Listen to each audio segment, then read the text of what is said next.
Blog Talk Radio.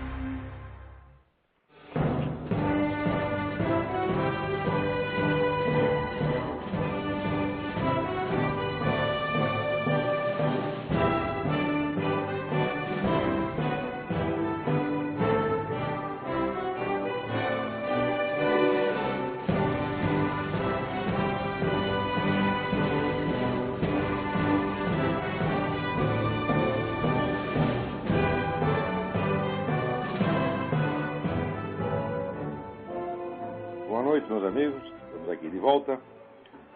Começamos aqui invocando a Santíssima Virgem Maria e o Santo Padre Pio de Pietrelcina para que roguem a Deus que nenhuma injustiça se cometa nesse programa.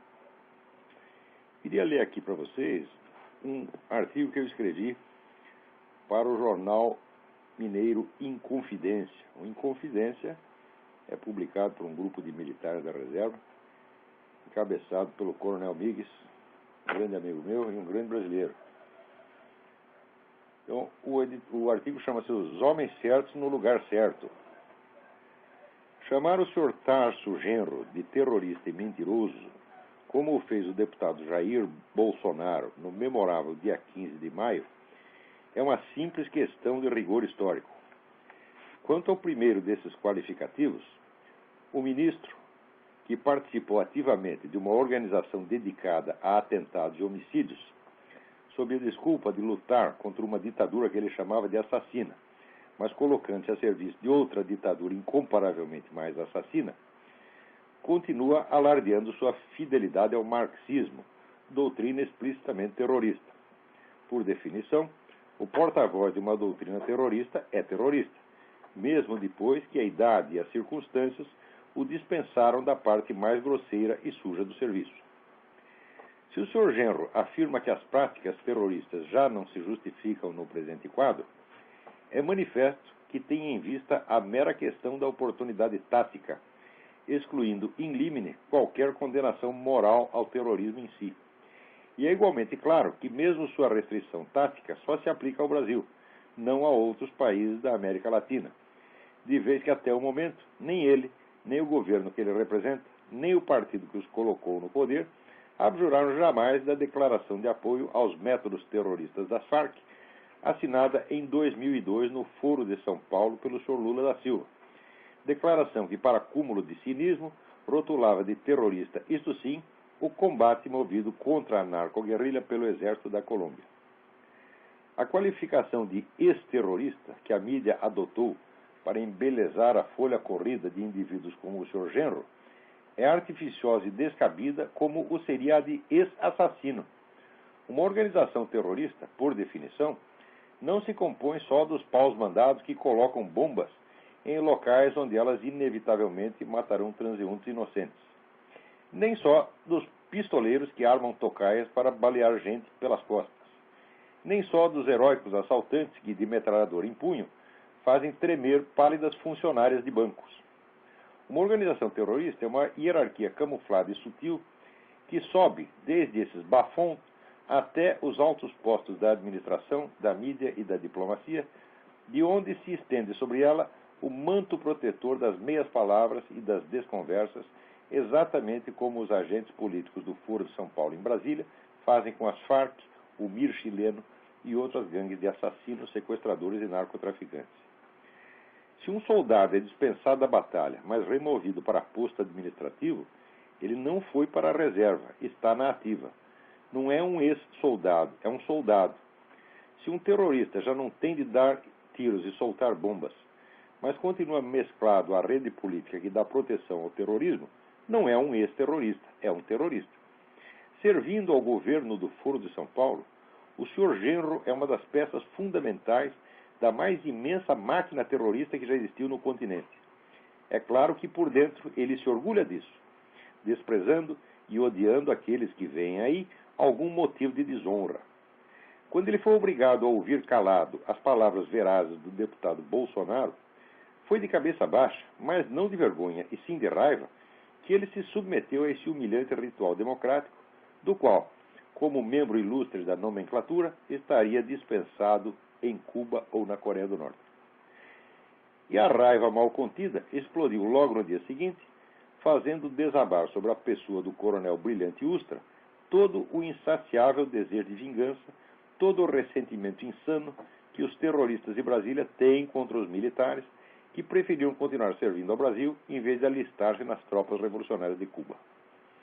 Quanto ao qualificativo de mentiroso, qual outro caberia ao representante de um governo que, tentando ceder um Estado inteiro da Federação aos poderes internacionais, o faz não somente contornando como um ladrão furtivo a autoridade soberana do Congresso, mas usando como pretexto científico para a doação um laudo antropológico falso assinado com nomes de pessoas que nem mesmo sabiam da sua existência. O pronunciamento do deputado Bolsonaro só pecou por incompletude, que a brevidade explica. Primeiro, não é só o ministro Genro que é terrorista e mentiroso. O governo Lula está repleto deles. Segundo, esses indivíduos não são só terroristas e mentirosos. São traidores do Brasil, mercadores da soberania nacional. Subiram ao poder para doar Roraima aos globalistas, a Petrobras à Bolívia, Itaipu ao Paraguai, as favelas do Rio às Farc e, por toda parte, terras produtivas à via campesina. Nenhum brasileiro lhes deve respeito.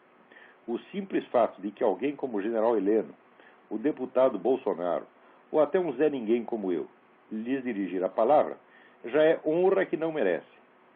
Não digo que o lugar deles seja a cadeia, onde há delinquentes recuperáveis, nem o cemitério, onde repousam defuntos virtuosos, nem o lixo, que pode ser reciclado. Não há no mundo espaço apropriado para eles. Talvez somente o inferno os abrigasse. Foi por isso que criaram o Foro de São Paulo. Cada um deles é agora o homem certo no lugar certo. Vou ler também aqui para vocês um artigo que escrevi para o Diário do Comércio, que eu não sei o dia certo que vai sair. O do Inconfidência sai na quinta-feira. Vou fazer uma questão de divulgar essa coisa, porque acho que Inconfidência é um jornal que tinha que ter mais destaque, é um jornal extremamente importante, que é muito lido entre os militares da ativa e da reserva. E é um jornal verdadeiramente corajoso. Sempre tive a maior apreciação pelo Coronel Migues e tenho cada vez mais. Agora vamos aqui. O editorial, o artigo do Diário do Comércio chama-se A Escória do Mundo. E tem como epígrafe o verso de Frei Luís de León: Quanto mais alto sube, baja al suelo. Quanto mais alto sobe, mais rápido cai. O artigo diz o seguinte: vou resumir aqui umas verdades óbvias e bem provadas que uma desprezível convenção politicamente correta proíbe como indecentes. Todo comunista, sem exceção, é cúmplice de genocídio, é um criminoso, um celerado, tanto mais desprovido de consciência moral, quanto mais imbuído da ilusão satânica da sua própria santidade. Nenhum comunista merece consideração, nenhum comunista é pessoa decente, nenhum comunista é digno de crédito. São todos, junto com os nazistas e os terroristas islâmicos, a escória da espécie humana. Devemos respeitar seu direito à vida e à liberdade, como respeitamos o dos cães e das lagartixas, mas não devemos lhes conceder nada mais que isso. E seu direito à vida cessa no instante em que atentam contra a vida alheia. Nos anos 60 e 70, a guerrilha brasileira não foi nenhuma epopeia libertária. Foi uma extensão local da ditadura cubana, que àquela altura já tinha fuzilado pelo menos 17 mil pessoas e mantinha nos cárceres 100 mil prisioneiros políticos simultaneamente. Número 50 vezes maior que o dos terroristas que passaram pela cadeia durante o nosso regime militar, distribuídos ao longo de 2 décadas, nenhum por mais de 2 anos. E isto num país de população 15 vezes maior que a de Cuba. Nossos terroristas recebiam dinheiro, armas e orientação do regime mais repressivo e assassino que já houve na América Latina. E ainda tinham o cinismo de apregoar que lutavam pela liberdade. Agora que estão no poder, enchem-se de verbas públicas e justificam a comedeira, alegando que o Estado lhes deve reparações. O dinheiro do Estado é do povo brasileiro. E o povo brasileiro não lhes deve nada. Eles é que devem aos filhos e netos daqueles que suas bombas aleijaram e seus tiros mataram.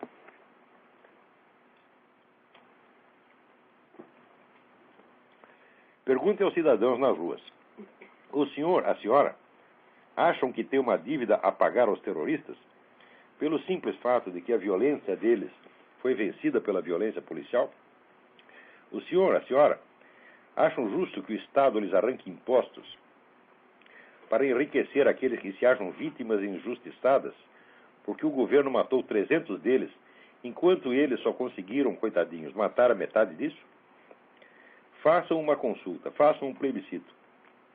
A nação inteira responderá com o mais eloquente não já ouvido no território nacional. É claro que os crimes que esses bandidos cometeram não justificam nenhuma barbaridade que se tenha feito contra eles na cadeia, mas justifica que estivessem na cadeia, embora tenham ficado lá menos tempo do que mereciam.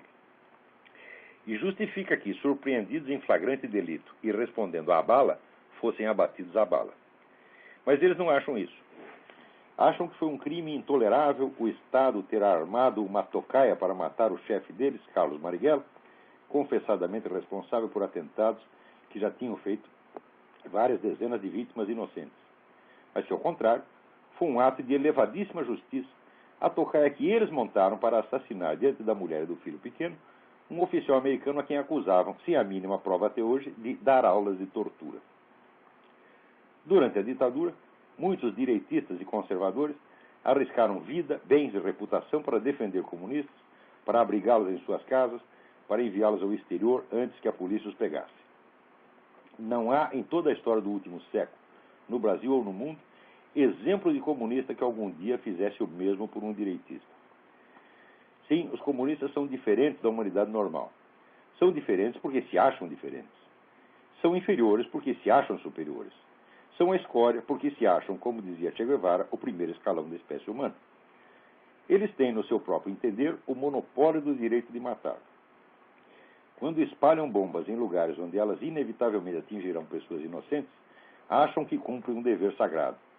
Quando você atira no comunista armado antes que ele o mate, você é um monstro fascista. Por isso é que acham muito natural receber indenizações em vez de pagá-las às vítimas de seus crimes.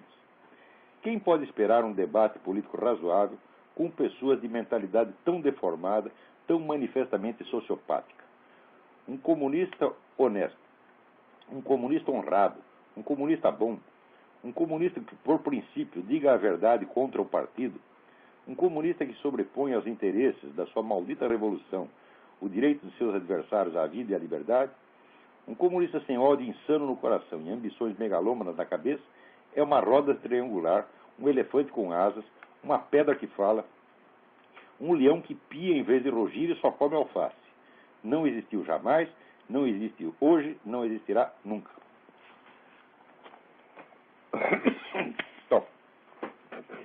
Então vamos lá. Aqui o Felipe Tavares me conta que ele leu, recomendação que a minha esposa fez para ele, o livro do meu amigo Cliff Kincaid, Global Bondage, é o livro sobre a ONU. É um livro que, do meu modesto entender, todo mundo deveria ler. Um dos livros mais bem informados sobre esses planos de transformar a ONU num governo mundial. Planos que já não são planos que já estão em avançadíssimo estágio de implementação. Planos que eles mesmo jamais respondem, que já foram discutidos até na Assembleia Geral, né, sobre os quais já emitiram uma infinidade de documentos, e que, quando a gente menciona isso, os idiotas ainda respondem: isso é teoria da conspiração. Quer dizer, olha, esse negócio de você usar esses estereótipos, quer dizer, o estereótipo contra fatos é uma coisa que só mesmo um filho da puta faz, entendeu? Mas é um negócio assim que ele não devia admitir, ele devia bater no nego que faz isso. Porque a hora, falar, debate de ideias é uma coisa, agora, de trapaça, vigarice é outra completamente diferente, né? Quer dizer, quando você está querendo discutir a coisa seriamente, né, fala dizendo que você sabe, e esperando ouvir alguma coisa inteligente, porque o debate às vezes existe, o debate não existe para você vencer o outro, né? O debate existe para os dois aprenderem uma coisa. O debate é a técnica dialética, é a arte da busca da verdade. Tá certo? Se Se o neguinho que eu estou discutindo me convencer de uma coisa, mostrar que aquilo é certo mesmo, é verdadeiro, eu vou aderir, eu não tenho a menor dúvida em concordar com ele ter razão. Isso não é nenhum problema, não é nenhuma humilhação. Agora, no Brasil, parece que isso é a mais intolerável humilhação, é você ter que concordar com o negro. Você tem que discordar, tem que né, protestar, tem que se sentir acusado, acuado, né? Reagir sempre com 4 pedras na mão. É o que todo mundo faz. Então, como que a gente vai conviver com pessoas que entendem por debate esse tipo de reação? Então, acabou o diálogo, não tem vamos dizer, confrontação de ideias, não tem nada. Tem só, vamos dizer, um tentando explicar alguma coisa e o outro tentando trapacear. Então, aí aqui o negócio é dar uma porrada logo. Né? Se estiver à distância, você manda tomar no cu. Se estiver perto, você desce a mão, porra. Né? É a coisa mais certa, né? E esses caras querem ser espertinho, né? O meu filho, eu ensinava ele, porque os caras na escola, eles faziam ele de trouxa. Né? Dizia, para que eu faço, né? Eu digo, por via das dúvidas, você desce a mão. Porque se você tentar ser mais esperto, mais malicioso que ele, você não vai conseguir. Tá certo? Então, se você está vendo que o sujeito está com treta, não vai discutir com ele, não. Não tenta mostrar que você é mais esperto, não precisa ser mais esperto. É só descer a mão e pronto. Para que ser esperto? Né? Agora, se tiver a distância, você pelo menos manda o nego tomar no cu, pô. Ou então, se estiver numa circunstância assim, né? Vamos dizer que você está num jantar elegante, né? Uma festa, uma casa dos caras mais importantes, 400, não fica bem você bater no cara, então você manda tomar no cu. Tá certo? Agora, o livro do Cliff Kincaid, Global Bondage, eu realmente recomendo. E o Felipe pergunta, ele estava me perguntando se a ONU já teve alguma razão de ser. A ONU foi concebida já desde o início com o projeto de tornar-se governo global. Né? Isso só entrou na pauta dela, digamos, de uns entre 15 e 20 anos para cá. Quer dizer, uma pauta oficial. Tá certo? Mas a ONU sempre foi, desde o início, um instrumento, sobretudo da União Soviética. Não pode esquecer que a influência tremenda que os comunistas tiveram na fundação da ONU, para eles era uma coisa importantíssima, tá certo? Mas não eram só os comunistas, os globalistas em geral que estavam metidos nisso aí. Tá certo? Então, utilidade mesmo, olha, eu acho que não tem utilidade nenhuma, a não ser essa. Se você considerar que isso é uma utilidade, pode ser. Vamos ver o que mais temos aqui.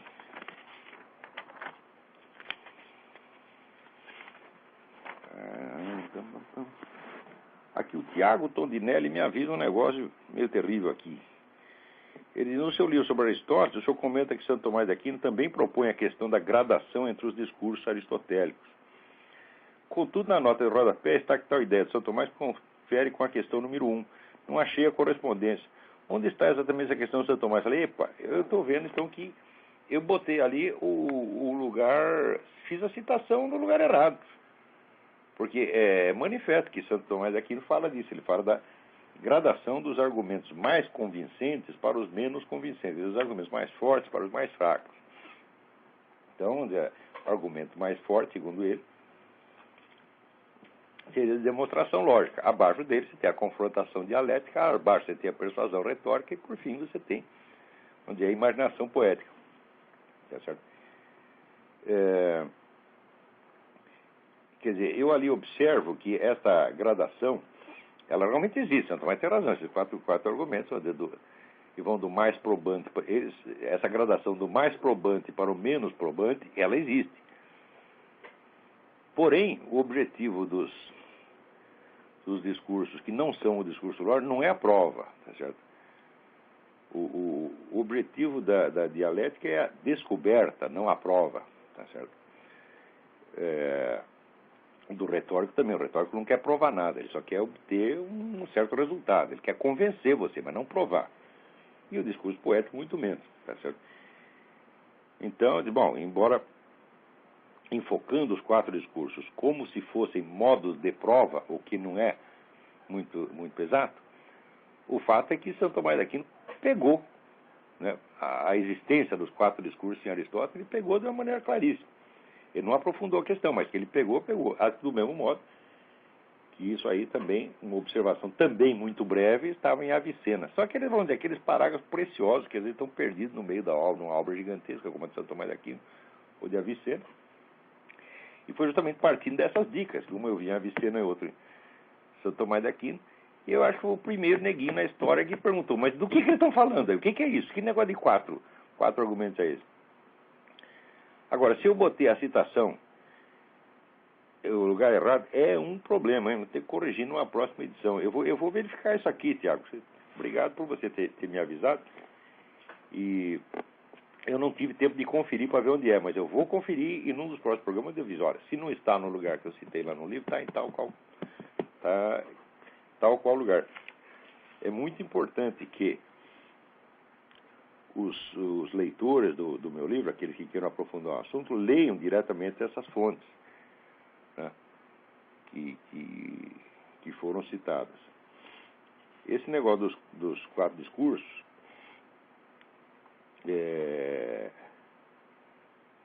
eu acho que é uma das coisas mais sérias, e eu acho que é a base da compreensão do pensamento de Aristóteles. Se você não entende isso aí, você perdeu a estrutura do pensamento de Aristóteles, mesmo porque uma característica de Aristóteles é que, embora ele seja o fundador da lógica, ele raramente usa a demonstração lógica. Por que ele usa?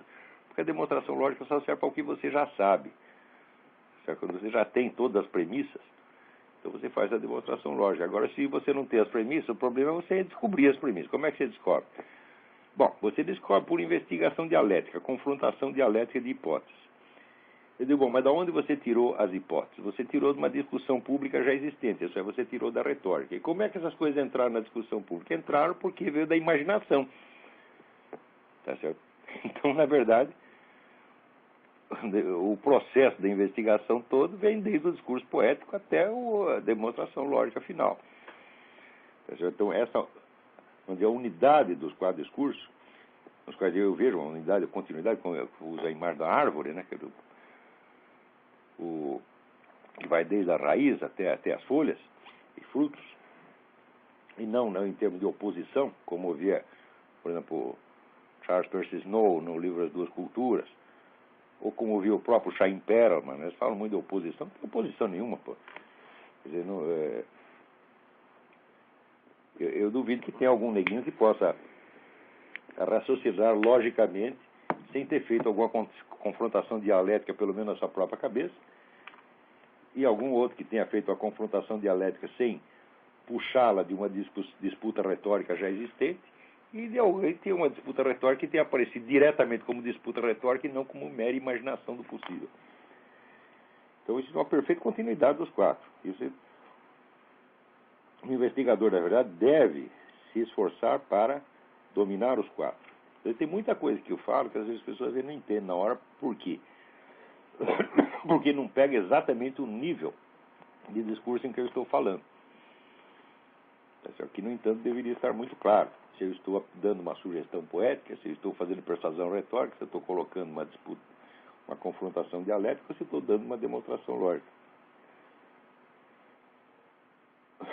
Aqui o Jefferson Bittencourt me escreve sobre a decadência dos valores morais. Nobreza, sabedoria, beleza são palavras que são usadas pela esquerda para gerar luta de classes. Não seriam os artistas de hoje os principais causadores da deturpação moral que deixa o brasileiro como cego para a beleza? Mas não tem a menor dúvida, Jefferson, não tem a menor dúvida. O que você chama de artista brasileiro é um bando de picareta, filha da puta, farsante, incapaz, você está entendendo? Quer junto uma patotinha que não sabe fazer nada, está entendendo? E tomam posse de órgãos como Embrafilme, né, universidade, etc., e se aplaudem uns aos outros. Cada um diz que o outro é gênio, tá entendendo? E a plateia em volta escuta aqueles caras, né, falando aquelas coisas que existem. Tu vê o filme que eles fizeram, lê o livro, vê que o filme é uma merda, né? Mas tá todo mundo dizendo que é coisa de gênio. Bom, você fica inibido, né? Eu também, quando era jovem, também ficava inibido. Falava, não, tem que ir lá ver esse filme aí do Glauber Rocha, né? Do Santos. Tem que achar genial toda essa coisa aí, né? com o tempo é que eu fui estudar mais e vi que aqueles caras, eles não sabiam fazer um anúncio de televisão. Tá entendendo? Quer dizer, não, simplesmente não dominava a arte cinematográfica, não é nem de longe, né? Oi, peraí, tem alguém na linha aí. Quem é? Alô? Alô? Eu acho que caiu a ligação. Alô? Não estou ouvindo nada. Então, continuando aqui com o meu raciocínio, né? Então, não tendo nenhuma noção de beleza, eles fizeram uma estética da feiura, para justificar. Não é isso? Mas isso aí é que nem o sujeito que diz, olha, eu briguei com fulano, fui lá, meti a cara na mão dele, tá vendo? Você está simplesmente, né, invertendo a frase e tentando inverter a realidade. O negócio que é feio, o que é ruim, o que é uma merda é uma merda. Agora você diz, não é uma merda, é a estética da merda, né? Deu bela desculpa que você arrumou, né? Naquela época, eu me deixava enganar por essas coisas e eu achava que, se eu fosse dizer que aquilo tudo era muito ruim, muito feio, eles iam dizer que eu era um filisteu, que eu era um grosseiro, um burguês sem sensibilidade, etc, etc. Mas hoje eu sei que quem não tinha sensibilidade era eles. Por quê? Porque eu continuei estudando, continuei assistindo filme, eu sei o que é um filme hoje. Aqueles caras não sabiam, né? Cinema novo inteirinho é uma merda, pode jogar tudo no lixo. Oi, quem tá na linha? Ô, alô? professor Olavo? Eu? Professor Olavo? Eu? Boa noite, Gomes de Piracicaba, como vai? Quem é? Gomes. Gomes de Piracicaba, tudo bem? Tudo bem, senhor? Tudo em ordem. O senhor está aproveitando o gancho aí. Eu assisti essa semana aquele filme do Michael Moore, Tiros em Columbine. O senhor assistiu o filme e qual a opinião a respeito? Eu assisti 15 minutos do filme, não aguentei ver mais. Agora, não precisa ver o filme é tudo mentira. É porque ele compara com o Canadá, né? Ele pega o negócio que tinha perto dos meninos de fábrica de armas. Tá certo? E foi a presença da fábrica de armas que influenciou os meninos. A Lockheed. Não era fábrica de arma merda nenhuma. Era fábrica, sei lá, de transistor, qualquer coisa assim. Foi mentiroso. Outra coisa, os meninos que fizeram aquele massacre lá em Columbine, primeiro, os dois eram homossexuais, é proibido mencionar. Homossexual não mata ninguém, você sabe. Ok. Ele é o maior viado da paróquia. Se ele matou alguém, ele se transforma automaticamente em machão na mídia, né? Em segundo lugar, os meninos tinham feito, na véspera, fizeram um vídeo dizendo que eles odiavam o cristianismo e que precisavam matar tudo quanto é cristão. No dia seguinte eles invadem a escola e saem matando. Agora, não pode dizer que foi um massacre de cristãos, que foi uma coisa antirreligiosa. Isso não pode. Então o Michael Moore escondeu tudo isso e deu outra interpretação. Esse Michael Moore é um vigarista, pô. Eu nem que se eu encontrar esse sujeito na rua, eu pretendo dar um soco no nariz, você tá entendendo? Se abrir a boca, né? De encontrar o Michael Moore, o sujeito abrir a boca para falar comigo, falar bom dia, dou-lhe um soco no nariz. Uma coisa que eu achei interessante é que ele dá os números dos assassinatos por arma de fogo nos Estados Unidos no ano de 2000, que foram de 11 mil assassinatos por arma de fogo. Hoje nós temos no Brasil quase que 4 vezes isso. Pois é, exatamente. O que me assustou e ninguém fala nada, né, professor? Aqui na Virgínia, todo mundo tem arma de fogo, mas todo mundo tem no mínimo uma. Todo mundo, você pega, tem a velhinha que mora aqui na minha frente, a Miss Taylor. A velhinha tá armada até os dedos. Faz parte da cultura, né? Tem, todo mundo aqui tem. E sabe o que acontece aqui? Nada. O acontecimento mais emocionante que tem aqui é a chegada do Correios, tá entendendo? Ou então, né? Ou então o cachorro saiu correndo atrás de um coelhinho. Pronto, isso aí é um drama, tá entendendo? Então, aqui é o lugar mais pacífico do mundo e está todo mundo armado. Agora, na Inglaterra, os caras proibiram as armas, o número de homicídios quadruplicou. Ao longo dos anos, quadruplicou. E os caras que inventam essas coisas, eles sabem que vai ser isso. Eles querem isso mesmo. Nós estamos assistindo atualmente, vamos dizer, uma obra planejada de divisão da sociedade, de criação do caos, de atomização da sociedade. Isso é ser, olha, qualquer processo de tomada do poder é sempre assim. Você primeiro tem que atomizar, esfarelar a sociedade para você eliminar os poderes intermediários. Então só sobra um poder lá em cima, separado dos caras de baixo por uma distância infinita. Quer dizer, você eliminando os poderes intermediários, o cidadão fica inerme, ele é obrigado a aceitar o que vem de cima porque ele não tem canais para reagir. É o que se faz hoje. Então, a atomização da sociedade, a divisão, é jogar as pessoas umas contra as outras, jogar homem contra mulher, branco contra preto, preto contra branco, né? O nacional contra o estrangeiro, o fumante contra o não fumante, né? O viado contra o machista contra o viado. Antigamente conviviam bem. Eu lembro quando eu comecei a trabalhar no jornal, assim, metade era machista, não, metade não tinha tanto viado assim, 10% de viado, né? E se davam muito bem, porra. A gente fazia piada, não tinha ninguém levava nada a mal, né? Fazia piada com os viados faziam piada com a gente, e era tudo amigo. Agora não pode mais. Agora não pode mais conversar um com o outro. Né? É verdade. Essa coisa de colocar obstáculos na convivência humana. Né? O fumante, né? Antigamente o pessoal, um fumava, por exemplo, você estava numa mesa, né? E tinha alguém ali, sei lá, tinha uma velhinha, a velhinha está passando mal, você para de fumar, porra, a coisa mais normal do mundo, né? Então, você também, se está um lugar muito fechado, pequeno, você não vai puxar um cigarro ali, ninguém faz isso, né? Você está no hospital, não vai na igreja, não vai fumar na igreja, né? Mas todo mundo sabia disso, é uma coisa que bastava normas implícitas, normas tácitas de educação, bastavam para controlar a situação. Agora o governo se mete... O senhor acredita... Agora Desculpa, professor. O senhor... Para jogar as pessoas umas contra as outras. Diga. Desculpa, continuando nessa mesma linha, esse filme, o último filme do Michael Moore, que tem a participação do Noam Chomsky, né, considerado aqui no Brasil o maior intelectual do momento, né? Um é uma puta e o outro é o dono do puteiro, porra. Ele fala desse filme A Corporação, exatamente vai de encontro ao domínio das corporações pelas nações, né? Eu não sei se a senhora assistiu esse filme. A ideia aí é o seguinte, esses caras falam né, mal de corporação, tudo isso aí é hipocrisia. Porque esses caras são sustentados pelas grandes corporações. Tá certo? Através das fundações. Se não existisse Fundação Ford, Fundação Rockefeller, a gente já estaria livre desses filhos das putas há muito tempo.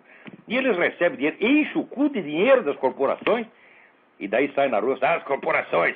É que é o Michael Moore, né? Falando mal lá da firma, e ele mesmo tem ações da firma. Isso tudo é um bando de hipócrita, porra. Não pode levar a sério esses caras jamais. Ora, bicho, eu não posso dizer que comunista bom é comunista morto, porque depois de morto continua tão filho da puta quanto antes, você tá entendendo? É verdade. Comunista não presta nem antes de nascer, nem quando nasce, nem depois que morre, tá certo? Melhor coisa com esses caras... Nem matar os filhos das putas adianta, tá entendendo? Por quê? Porque se você vai tentar vencer os caras na base da repressão, da violência, tá certo? Sabe o que acontece? Você dá como nós somos pessoas humanas, não somos que nem eles, você dá 3 tiros nos filhos da puta, daí você fica com dó, que nem os milicos ficaram, né? Botaram os comunistas na cadeia, depois ficaram com dó. Eles disseram, coitadinho, vamos dar anistia pra eles. Chama todos os filhos das putas de volta ao que eles estão fazendo com o país, porra. Você tá entendendo? Então o que a gente tem que fazer com esses caras? Não é perseguir, não é nem botar na cadeia. A gente tem que desmoralizar, expor ao ridículo, botar os caras abaixo de bosta, fazer com que as pessoas apontem eles nas ruas, né? O menino diz, a mamãe, tá vendo aquele filho da puta ali? Aquele é comunista. Tá? O dia que acontecer isso, nós temos que criar, vamos dizer, o horror da sociedade por esses caras. Nós temos que mostrar que essas pessoas não são normais, que são pessoas de mentalidade sociopática, pessoas perigosas, tá certo? Desprezíveis, que não devem, vamos dizer, ser aceitas num ambiente decente. Porque tem, por exemplo, essa maldita burguesia de São Paulo, né? Não dão uma festa que não convide lá 20, 30 comunistas para fingir que olha como eu sou tolerante, como eu sou bondoso, né? E os comunistas são muito inteligentes. Como o Roberto Marinho, quer dizer, sem comunista não se faz jornal. Mentira. Comunista, olha, eu tenho 40 anos de jornalismo nas costas, porra. Sabe para que serve o comunista? Para levar jornal à falência. Isso é que eles fazem. Para tomar um jornal, levar a firma à falência e ainda falar mal do dono. Para isso que serve. Então, com o Globo... Agora... Coisa, né? Tomaram Agora, o cúmulo de cospe na memória do próprio Roberto Marinho. é verdade. O comunista não Mas é o cúmulo é nosso. nenhum, tá entendendo? Eu não tenho amigo comunista, não quero amizade com nenhum comunista, tá entendendo? Falei, olha, pode ter amigo viado, puta, bandido, traficante, você tá entendendo? Proxeneta, mas comunista não. Ok, professor, foi um prazer falar com o senhor. Eu queria uma referência de um programa que o senhor fez a respeito de não sei se é de um link, a respeito de que que o senhor comentou que deveria-se investir na educação na classe dominante, porque é desperdício de coisa dinheiro. mais óbvia. Eu não lembro onde é que está isso, mas eu vou resumir aqui. Olha. Eu tô procurando essa matéria, que eu tenho uma reunião para fazer, e eu falei, puxa vida, seria uma ótima matéria. Eles eduquem os mais. No Brasil eles querem começar a educação educando o povo inteiro. Eu falo, não dá, tem que educar os professores primeiro. Exato, é o que eu penso. Se faz assim, qualquer país do mundo, você vê. Exato. A Europa teve as grandes universidades antes de ter a educação popular gratuita para todos. Foi através das universidades que você vai criando elite, que aos poucos você vai podendo expandir aquilo para chegar a todo mundo. Agora, se vamos educar o povo inteiro, é mentira, porque você não tem pessoas que possam educar. Você tem professor que nem esse professor Carlão aí, esse cara que fica dando pulo que nem idiota lá e brincando de Al-Qaeda. Dizer que isso é um professor, porra, meu Deus do céu, isso é a mesma coisa dizer que confundir um prato de comida com um pinico cheio de merda, tá entendendo? Não é possível confundir. Esse cara não é professor nada, isso é um vigarista. É um vigarista, tinha que levar pontapé no meio do cu. É isso que tinha que levar. Alô, professor? Oi, diga. Então, o senhor não tem essa matéria no site do senhor, não, né? Eu tenho. Aquelas outras que o senhor já me indicou. Eu não lembro onde está.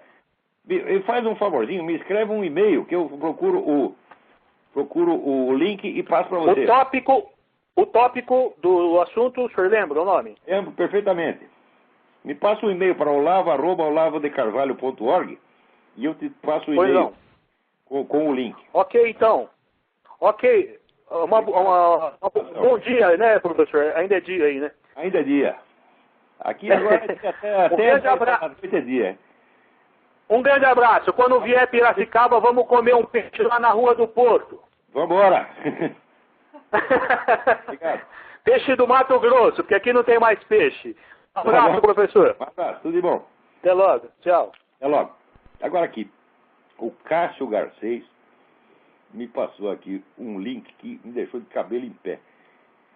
Ele diz: tenho convicção de que todo esse ruído acerca dos povos indígenas é criado por entidades internacionais, em especial a Unesco. Hoje, por birra, resolvi olhar com maior atenção a tal reserva Raposo do Sol. E para minha surpresa, todas as informações para desacreditar por completo essa iniciativa estão escancaradas no site. Olha, vocês vão lá e deem uma olhada. É o Conselho Indigenista de Roraima. Então, www.cir.org.br.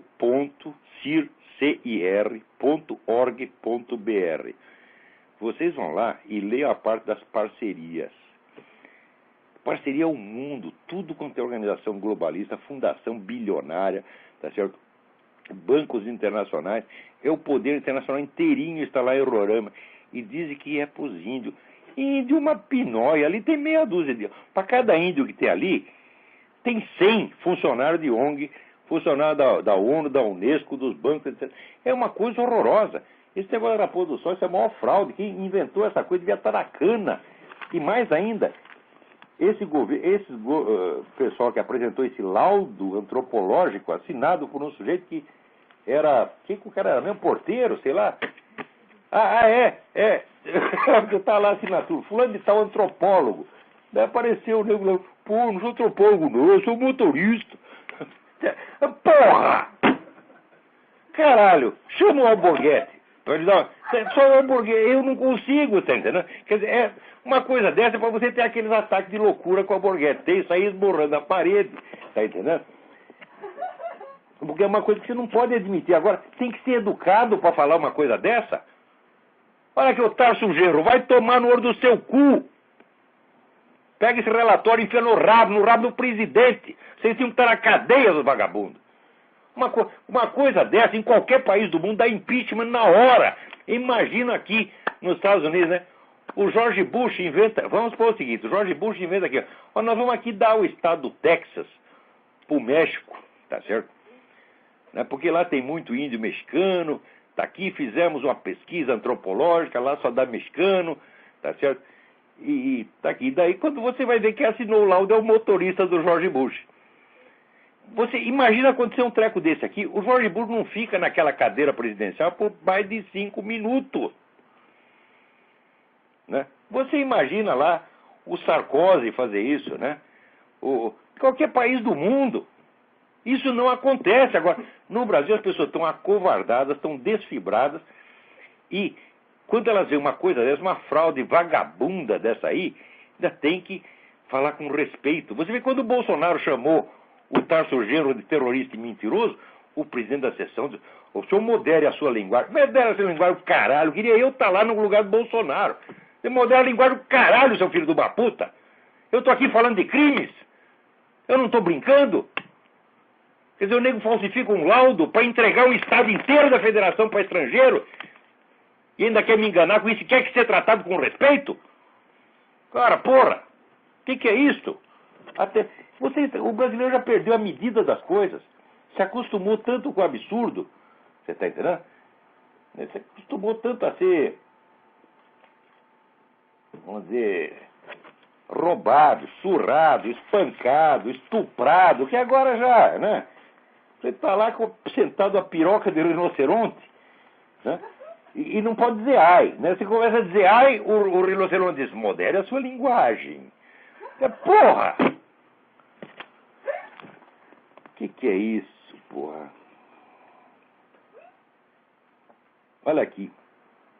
O Ministério Público deu entrada na 8ª Vara Federal de São Paulo uma ação civil contra o Exército e mais 2 de seus oficiais, já recolhidos a reserva: Carlos Alberto Brilhante Ustra e Aldir Santos Maciel. Quer dizer, a dupla comandou a usina de torturas, mortes e desaparecimentos que o ditador instalou em São Paulo nos porões do DOI-CODE. Quer dizer, usina de torturas, mortes e desaparecimentos? O que é isso, porra? Esses casos todos de gente que diz que foi torturado, isso aí nunca foi averiguado. Isso sabe como é que é? A palavra de um chega lá, Zezinho e Manezinho. Né? Daí o homem da comissão de anistia pergunta: Zezinho, você disse que foi torturado, qual é a sua testemunha? É o Manezinho. Manezinho, você disse que foi torturado, qual é a sua testemunha? É o Zezinho. Pronto, e daí eles dividem a indenização, porra. Esse pessoal da comissão de tortura, de comissão de anistia, já devia estar tudo na cadeia, porra. Porque essa brincadeira já passou dos 4 bilhões de reais. Tá vendo? O Ciro Gomes. Ciro Gomes aí no debate com o outro lá dizia que não tem nenhuma despesa superior a 1 bilhão que a gente possa cortar. Tem aí 4 bilhões, Ciro Gomes. Vai mentir na puta que eu pariu. Tem mais alguém na linha aí? Quem é? Luiz. Quem é? Bom, Luiz. Fala mais alto. Luiz. Luiz, tá muito bom. Eu queria retomar o programa anterior. Diga. Estava falando sobre o René Guénon. Diga. Dizendo que alguns livros são confusos e outros livros são mais, vamos dizer, mais fáceis, né? Aham. O senhor teria citar alguns livros que poderiam ser mais fáceis para quem não tem muita... Olha, existe um livro, você tem uma ideia do que fez esse cidadão, René Guénon? Tem um livro do autor francês chamado Paul Serrant, S-E-R-A-N-T. É uma boa introdução aí ao René Guénon. Mas, de qualquer modo, essa questão é muitíssimo complicada, tá entendendo? Por quê? Quando você entra nisso, o René Guénon não tem estudiosos, ele só tem adeptos e inimigos, tá entendendo? Quando tem... O único sujeito que não está nem a favor nem contra do Guénon sou eu. Porque eu estudei Guénon muito, eu li toda a obra do Guénon. Cada linha que o sujeito escreveu, eu li e li no mínimo, por baixo, 40 estudos a respeito. Sem contar os livros principais, os discípulos e continuadores, como José Inácio, Michel Valsan, etc. Eu li tudo que tinha, tudo. Estudo essa coisa há mais de 30 anos, tá certo? Daí eu cheguei à conclusão de que, afinal, no fim das contas, o René Guénon foi uma das forças que impulsionaram esta invasão islâmica no Ocidente. Daí eu disse isso. O que aconteceu? Essa cambada de puxa-saco do René Guénon, tá certo? Não, você está acusando o René Guénon. Respondeu com uma histeria, falou, não estou acusando nem defendendo, eu estou dizendo aqui uma realidade histórica. Quer dizer, esse assunto é muito complicado, é desse assunto que as pessoas ficam loucas, porque existe muito partidarismo, muito emocionalismo barato, entendeu? E não é um assunto fácil, não. Mas o livro do Paul Serran pode te ajudar. Peraí, tem mais alguém na linha. Alô? Alô, Olavo? Sim. Alô, Olavo? Eu? Tá me ouvindo bem, Olavo? Perfeitamente. Quem está falando aqui é o Rui, do Rio de Janeiro. Rui, tudo bem? Tudo bom. Olavo, na verdade, primeiro eu quero agradecer pelas dicas dos livros que você tem dado no seu programa. No seu site também tem aqueles livros, aquela matéria sua antiga, livros que fizeram a minha cabeça. Eu tenho ali comprado alguns livros ali e eu estou tentando me dar uma nova formação, clássica de leitura, e agradeço a você pela dica de todos esses livros que você recomenda. Se procurar educação na Universidade Brasileira, você não obtém nada. Cada um tem que se virar por si. É perfeito. Olavo, e o outro motivo que eu estou ligando, na verdade, não sei se você já percebeu, o Talk Radio, ele inaugurou um sistema novo da gente falar com você. Eu estou fazendo uma ligação, eu estou ligando. Peraí, a sua fala está chegando toda picotada aqui, o som está muito ruim. Ok, eu vou desligar então. Você pode repetir a última frase, por favor? O Blog Talk Radio, que você transmite aí, inaugurou um sistema chamado Click to Talk. Click to Talk. Então, a gente não precisa mais fazer uma ligação internacional. A gente liga normalmente como se estivesse falando assim de um MSN com você. E eu estou fazendo esse teste aí. Eu esqueci de avisar vocês disso aí. Tem isso mesmo. Eu esqueci, eu estou ficando... já devia ter falado disso. Não tem problema. Porque eu sou meio interessado nessas coisas de tecnologia e percebi isso aí. Eu estou testando para ver se a ligação está saindo boa. O Alan Levi, o diretor do Blog Talk Radio, me mandou um aviso sobre isso aí e eu esqueci de passar o aviso. Mas muito bem lembrado, muito obrigado.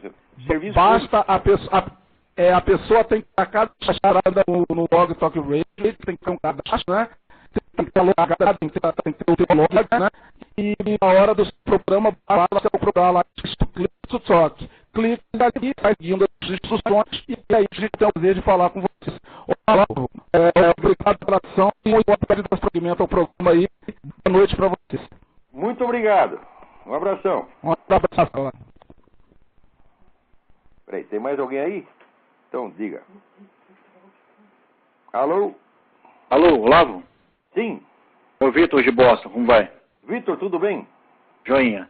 Eu vou aproveitar que o senhor falou do Alborguete, tem mais uma frase dele que é um chavão muito conhecido, que é: tudo que pinta de novo, pinta na bunda do povo. E realmente pinta na bunda do povo brasileiro.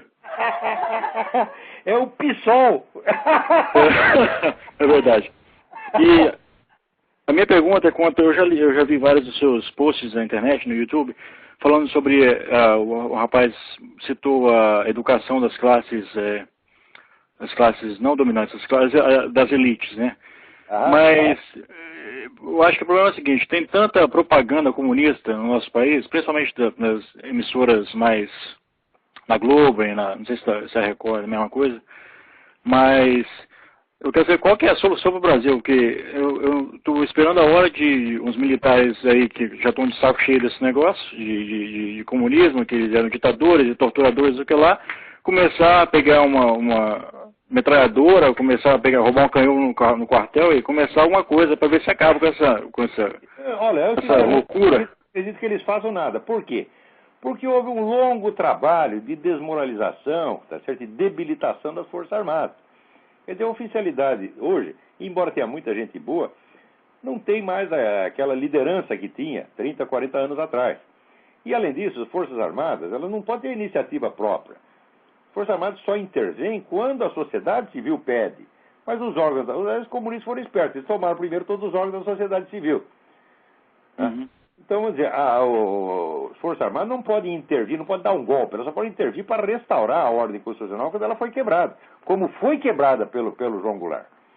Quer dizer, o João Goulart estava incitando os sargentos à revolução armada, o presidente da República fazendo isso. Então, é claro que a ordem constitucional foi quebrada, é claro que o filho da puta tem que ir para a cadeia, tá certo? O lugar do João Goulart é na cadeia, não é no exílio, não, porque ele saiu correndo do Brasil, foi para o Uruguai, onde ele tinha uma fazenda monstro, curtir lá a sua riqueza, tá certo? Ainda, os milicos foram bondosos, deixaram o cara sair, não devia deixar, não, devia estar na cadeia até hoje, tá certo? Só por ter falado isso, o presidente da República não pode pregar a quebra da hierarquia militar dessa maneira como ele fez. Tá certo? Naquela época era quando o Luiz Carlos Prestes, no discurso dele aí no Maracanã, dizia: estamos no poder, estamos no poder. Bom, foram tirados de lá em 24 horas sem um tiro, porque comunista é cagão, presta atenção. Você está com medo de comunista? Eu conheço essa cambada. Eles ficam valentes quando tem no mínimo 100 contra 1. Com 100 ainda não dá. Quando chega 101, eles falam: pronto, agora estamos em maioria. Né? Não é mais um, é 100 mais 1. Eles são tudo assim. Você não vê aquele merda daquele Quartinho de Moraes? Que eu escrevi um artigo repetindo o que ele disse dele mesmo. Ele disse: fui caluniado, fui caluniado. O que ele faz? O que ele fez? Escreveu um artigo para responder ao meu? Não. Chamou 1.500 caras para se proteger embaixo de 1.500. É um cagão. Você está entendendo? Mentiroso, cagão. E são todos assim. No dia 31 de março para 1º de abril, tá certo? Eu era estudante na época, a gente saiu para a rua procurando as lideranças esquerdistas para saber qual é a orientação que devemos fazer. Sabe onde estavam as lideranças esquerdistas? Estavam tudo nas embaixadas. Tinham fugido todos, de medo. Tá certo? Depois ficam botando banca que são heróis. Você teria algum heroísmo você pegar uma metralhadora, encostar na cara do caixa do banco e dizer: me dá o dinheiro aí? Ter heroísmo você fazer tocaia para matar o capitão Chandler pelas costas? Isso é um bando de cagão, porra. E é por isso que estão tão ressentidos, tá entendendo? Porque eles sabem que não vale nada. Quer dizer, 1.000 desses comunistas, comparado com um oficial das nossas Forças Armadas, é nada. E por isso mesmo, eles estão há 30 anos boicotando, sabe, dividindo Força Armada, sonegando verba para enfraquecer, fazendo tudo para desmoralizar. E ao mesmo tempo, puxa o saco. Quer dizer, por um lado desce o pau, por outro puxa o saco. Tá entendendo? Então as Forças Armadas estão muito, como é que diz, fareladas hoje, né? Não acredito que façam nada, não. Então, olha, a solução aí é o seguinte: a solução individual é você dar no pé. Saia. Nós já fizemos isso, a minha família todinha fez isso. Você já fez, então se você puder trazer mais brasileiro de lá, traga. Eu trouxe minha esposa agora. Então traz mulher, filho, mãe, tio, sobrinho, papagaio, todo mundo tiver, tá, né? Tem cachorro lá. Eu trouxe 3 cachorros, tá entendendo? Eu não ia deixar o meu cachorro aí, não. Só mais uma pergunta, já que o senhor falou de comunistas contra quando tem que ter mais de 100, de 1.000, fizeram um ataque aos camisas verdes em 30, acho que foi em 30, não sei se foi em 32 ou 37. E o que o senhor acha sobre os integralistas aí? Olha, eu acho que eram uns caras idealistas malucos, tá entendendo? Eu acho que o Plínio Salgado era um bom sujeito, tá entendendo? Mas eu acho que ele tinha que ir 12, tá entendendo? As ideias do cara eram muito esquisitas. Era uma boa pessoa, muito boa pessoa. E nunca teve nada de nazista. O Plínio Salgado é uma coisa que ninguém sabe. Quando começou a perseguição dos judeus na Alemanha, você sabe qual foi um dos primeiros políticos do mundo a escrever para o governo alemão para protestar? Foi o Plínio Salgado. É verdade. E como é que vai dizer que o sujeito é fascista, perigoso, truculento? Truculento é a mãe desses caras, porra. Isso é a máquina propagandista, não. Nunca fez mal uma mosca. Agora, tinha umas ideias, aquelas ideias de negócio corporativo e também aquela coisa verde e amarela, tudo aquilo eu acho uma pataquada. Mas, moralmente, não se pode falar mal dele, não. Ok, obrigado, senhor Lavo. Obrigado eu. Você vê, o Plínio Salgado estava aí protestando contra a perseguição aos judeus, na mesma época que os partidos comunistas do mundo, tá certo? Estavam todos, vamos dizer, boicotando a Inglaterra, que começou a guerra, era só a Alemanha contra a Inglaterra. Só a Inglaterra estava ali resistindo. Aqui nos Estados Unidos, os comunistas faziam greve no porto para os navios americanos não poder levar comida e arma para os ingleses. Isso que os comunistas faziam. Por quê? Porque tinha um pacto. Agora eles ficam botando banca de que eram os grandes antifascistas. Antifascista é a sua mãe, porra. O que é isso? Bom, e aqui acho que nosso tempo... ainda tinha muita coisa para falar aqui. pessoal me pergunta, o que você acha desse negócio do Lula, que ele finalmente disse que as Farc são organização terrorista? Ele não quer dizer, vocês ficam interpretando, não quer dizer nada, o Lula não sabe o que fala, pô. Ele falou isso aí porque não apareceu outra palavra, ele deixou um lapsus linguae, como se diz. Ele chamou os caras de terrorista, tá entendendo? Ele vive trocando as bolas, quer dizer, não quer dizer que agora ele está contra o terrorismo, está contra outra coisa. Lula é um mentiroso, vagabundo, salafrário. Diz, o Foro de São Paulo, durante 15 anos esconderam o Foro de São Paulo. Da hora que eu revelei, virou escândalo. Agora até o Clóvis Rossi na Folha fala do Foro de São Paulo. Né? Como ele diz, o Lula diz, o Foro de São Paulo ensinou à esquerda latino-americana que ela tem que concorrer em eleições em vez de fazer violência. Mentiroso, salafrário. Em 2002 estava lá você assinando manifesto de solidariedade às Farc, chamando de terrorista o governo da Colômbia. Quer dizer, é ajudando terrorista? Outra coisa, vocês protegem a Farc. Aí o Olivério Medina, qualquer nego das Farc seja preso no Brasil, se ajunta essa putada toda de PT, tá certo? Vai lá fazer movimento para soltar o cara. Vocês protegem eles, porra. Ele não é protegendo terrorista que você vai implantar a paz na América Latina. Larga de ser mentiroso, Lula. Você é outro também, tá entendendo? Que, porra, se eu encontrar esse cara algum dia, alguma recepção oficial, ele vai ver o que vai ter que ouvir. Tá certo? Eu vou tratar com respeito esses caras. Não tenho respeito nenhum, nem por você, nem por essa putada toda que você põe no poder aí. Você não merece, não merece. Tá certo? Antigamente, olha, existiu, vamos dizer, comunista, não digo honrado e honesto, mas pelo menos comunista inteligente, entendeu? Que tinha alguma coisa na cabeça, existiu 30, 40 anos atrás, acabou, não tem mais nada. Né? Os salafrários são todos salafrários, todos, sem parar, sem exceção.